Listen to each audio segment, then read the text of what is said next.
Victoria Sullivan was photographed with men armed with assault weapons during the aftermath of the Black Lives Matter candlelight vigil held in Stark Park on June 2, 2020.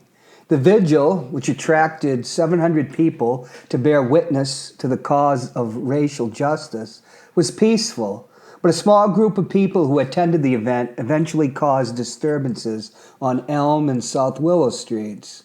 There had been fears of mob violence in the days leading up to the vigil. In the photo, Victoria Sullivan is standing next to a man dressed in camouflage-patterned, military-style fatigue pants, who's holding a AR-15. Other men in the photograph sport camouflage clothing. The location is 932 South Willow Street, at the edge of the parking lot, in front of Mattress Firm. Chipotle's Mexican Grill can be seen in the background. Twilight seems to be approaching. Sunset was at 8:19 p.m. on June 2nd. The protesters didn't reach Chipotle's until 11:47 p.m., according to a Manchester Police Department tweet. It seems to me that Victoria Sullivan was standing by a group that was being photographed. From the angle of her face, which doesn't look directly at the camera, she might not have realized she was being photographed.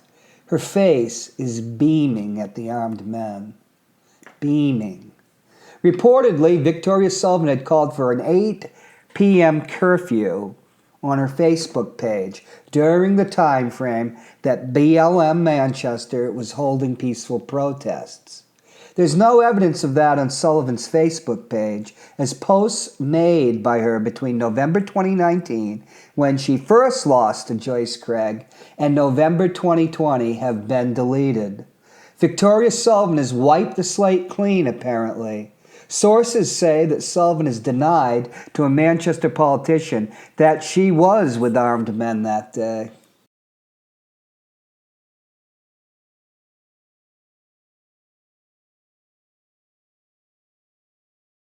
Since Governor Chris Sununu positions himself as a moderate on race issues, Sullivan may have been advised to consign the bulk of her 2020 Facebook Governor Sununu endorsed Sullivan for Orwellian memory last week. In the days preceding the vigil, social media posts by some racial justice advocates had discussed staging an after-event protest on June 2nd that would march down Elm Street and onto South Willow Street.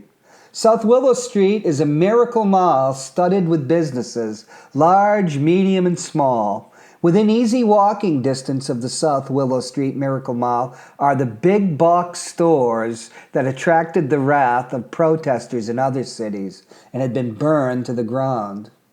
The social media buzz became incendiary when an out-of-towner, Daniel Zarin of Ashland, New Hampshire, posted a call for violent action on Facebook.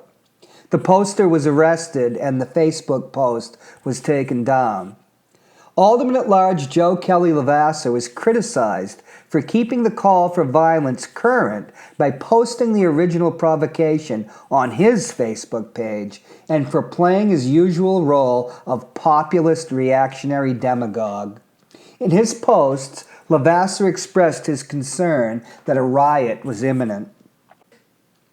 Levasseur's online demagoguery was joined by Ward 8 Alderman Mike Porter, who called for using a plow truck to deal with the situation, suggesting to many that the city engage in violent retaliation against the protesters, though Porter denied it. Their behavior was deemed racist by many. 3 days after the Elm and South Willow Street disturbances, Mayor Joyce Craig and 7 of their 12 fellow aldermen called for their resignation.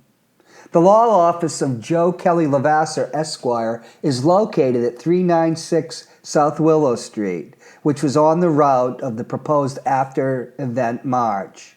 The law office of Joe Kelly Levasseur, Esquire, is located at 396 South Willow Street, which was on the route of the proposed after-event march circulating on social media. It went unmolested on the night of June 2nd. Held to remember George Floyd and to call for racial and social justice, the June 2nd BLM Candlelight Vigil in Stark Park happened 3 days after a peaceful protest march for racial justice in Manchester. Kicking off at Veterans Park, that protest attracted 1,000 people. Some of that day's protesters staged a peaceful sit-in at the Manchester Police Department's headquarters. That protest was marred when a white man driving a truck flying a Donald Trump flag accosted the protesters, aiming a firearm at them. The man and his son were arrested by police. Queen City Police and the National Guard were out in force on June 2nd due to fears of mob violence. 15 people wound up arrested on disorderly conduct and rioting charges. Armed white men, including Hawaiian-shirted Boogaloo boys, had taken up positions on South Willow Street in anticipation of a potentially violent riot taking place after the BLM vigil at Stark Park. The stated motive of some of the armed men was to protect the property of businesses on South Willow Street, apparently with deadly force if necessary. A pseudonymous Boogaloo boy said that their aims were property protection and protecting protesters. The Boogaloo movement has been described as anarcho-libertarian, with members interested in sparking a violent rebellion to destroy the United States. None of the armed men and others, all men, in the Victoria Sullivan photograph appear to be Boogaloo boys.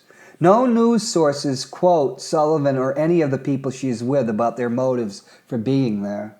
Victoria Sullivan is holding a cell phone in the June 2nd photo. All of the men who she is with seem to be white. 4 of them are dressed in military-style jackets. All the assault weapons seem to be versions of the AR-15, the civilian version of the military's M16, M4 assault rifle. The uniformity of weapons and military garb suggests to me that they may be members of an anti-government paramilitary militia group. In a Concord Monitor op-ed piece, Granite State Progress Executive Director Zandra Rice Hawkins criticized Governor Chris Sununu for encouraging the militia movement in New Hampshire. She pointed to his endorsement of former Free State Project president and FSP Board of Directors member Carla Garricky for State Senate. Garricky is the president of the Foundation for New Hampshire Independence, a secessionist group. The South African-born Garricky, who won an immigration visa to the United States via lottery, seeks to show her gratitude to America by making the Granite State an independent country. She apparently is a close ally of Victoria Sullivan and was at her side during the mayoral recount. According to Hawkins, Garricky has attended anti-mask protests staged by Reopen.